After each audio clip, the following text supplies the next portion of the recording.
GameRanks presents another episode of Before You Buy, the show where we give you some straight up gameplay and some first impressions of the latest games releasing. My name is Jake Baldino and I've been playing Resident Evil 7 nonstop. Just an FYI real quick, most of this is early in-game stuff. I edited the video to avoid any spoilers. I've been a pretty big fan for the series for all its ups and downs, and there was a lot of hype for Resident Evil 7, but I'll admit that I was actually pretty nervous. But it turns out I totally underestimated how much Resident Evil 7 is a traditional return to form to the original Resident Evil feel and formula. First things first, this game has a hell of an opener. Like, in terms of sound, the atmosphere, and the looks, the game just makes a crazy awesome first impression.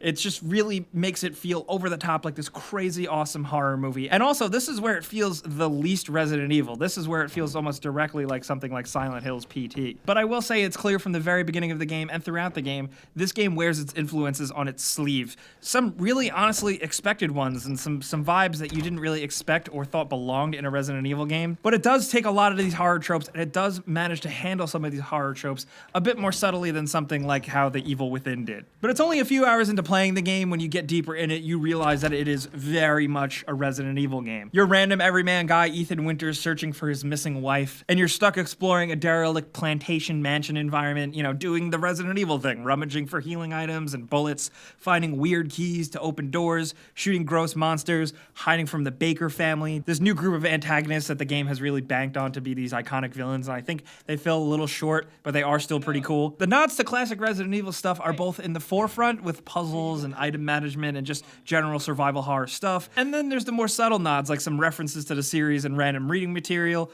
little nods here and there like draining bathtubs and stuff like that, stuff you wouldn't really pick up on unless you were really, really into the series. But I think the experience here is overall very, very good. It's very different, but it's also very familiar. You'll notice I got this far without even mentioning that this time around the game is first person, which completely, is against everything Resident Evil has really been. And I didn't really mention it because you barely even notice it. The game, the controls, the atmosphere, the shooting, the inventory management, it all feels so much like any other Resident Evil game, except for 6, I guess, that it just doesn't really hurt the game at all. Honestly, the first-person perspective is really awesome. I grew to really like it very quickly, and I barely even noticed it. Especially because this is the first Resident Evil game in a while that's actually scary. Is the game really scary?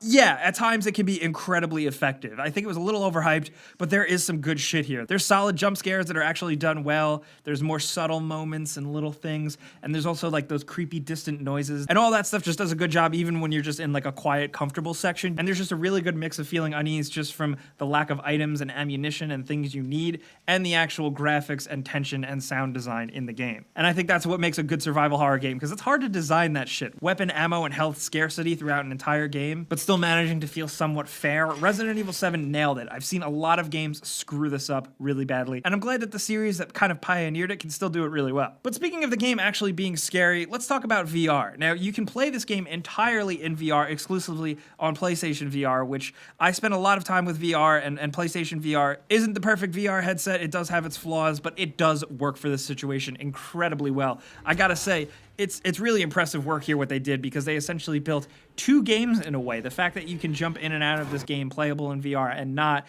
is very impressive. Now, I went gung-ho because I thought I had my VR sea legs playing on my Vive all the time, but I could just blast through this entire game in VR, and honestly, it's really exhausting. It's mentally exhausting. You will feel sick after a while, not just from the general moment-to-moment gameplay, but just more from fatigue. The way the game is designed in VR gives you multiple ways to actually control and move around the environment. Some are very jarring, some are more smooth and easy to get used to if you don't play a lot of VR. And honestly, if people are playing this in VR, I think the game is going to have a lot of VR newcomers, so it's good that it's really accessible and easy. And I've seen some people say that they get sick just from playing for a little bit, and I didn't experience that. I got some long-term sickness, which may have just been PlayStation VR calibration, but ultimately I spent like between 3 and 4 hours straight in VR mode. And that's where the scares work the best. When the stuff gets right up in your freaking face, it's really impressive. It's not all good. I do have my complaints, but I do want to gush about the environment design here. I love the look, of course, because it's very different. It's in Louisiana. It's a very different style, but it still manages to feel Resident Evil with the weird moonlight streaming through the trees,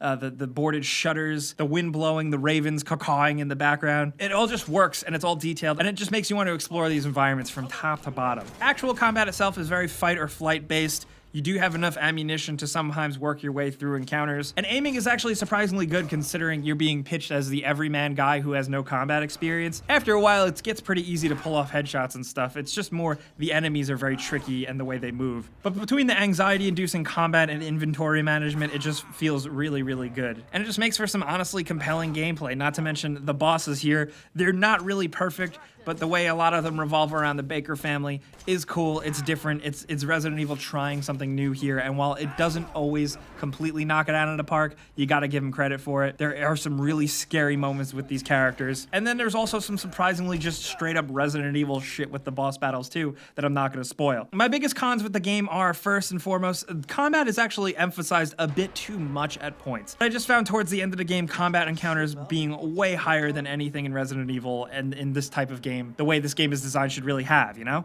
My other criticism is that the puzzles in the game aren't really even puzzles. Most of it is really just searching for things and finding things and figuring out where to put them, but it's all pretty telegraphed and very easy. It's really just key-based. There's not a lot of actual cryptic puzzles. I think I can count on one hand the amount of times I actually had to use my brain and critical thinking. As a game that is so much of a return to form on Resident Evil, I expected more of a challenge on that front because the rest of the game is really, really damn challenging, and that's why I loved it so much. I was hooked on how freaking hard this game was. Every encounter, every boss, every moment-to-moment enemy in a hallway, everything was challenging and nerve-wracking and anger-inducing, but I loved it. It's just a good old-fashioned, challenging, regular video game, and I like it for that. Now, in terms of the actual Resident Evil universe, I myself was somebody who had pictures of Chris Redfield and Jill Valentine on their locker as a kid, and this is what I was worried about the most with the game, because honestly, the lore did get a little out of control, but I still really like it. Without spoiling anything, there is an explosive ending in the game where you realize how things are connected to the main series, but it's mostly unsatisfying. I personally think they should have just completely rebooted with this and not left it connected to the rest of the Resident Evil games. And I say that as someone who loves all the weirder sides of Resident Evil lore. But thankfully, on the flip side, I do think the end does raise some interesting questions that I would like to see answered. I do chalk